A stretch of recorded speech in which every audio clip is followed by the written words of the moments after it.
కీర్తనల గ్రంథము 57వ అధ్యాయము. నన్ను కరుణింపుము దేవా, నన్ను కరుణింపుము, నేను నీ శరణు జొచ్చియున్నాను.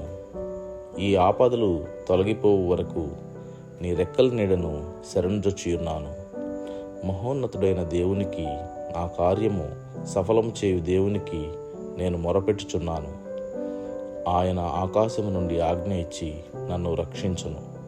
నన్ను మృంగగోరు వారు దూషణలు పలుకున్నప్పుడు దేవుడు తన కృపాసత్యములను పంపును.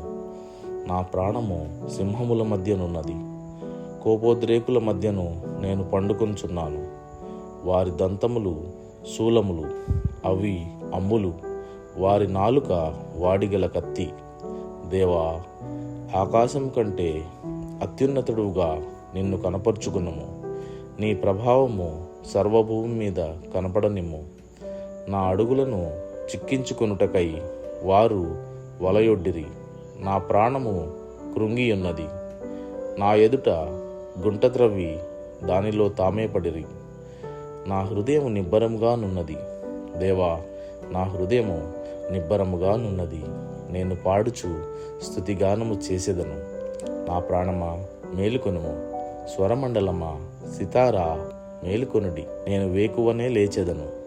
నీ కృప ఆకాశం కంటే ఎత్తైనది, నీ సత్యము మేఘమండలము వరకు వ్యాపించి ఉన్నది.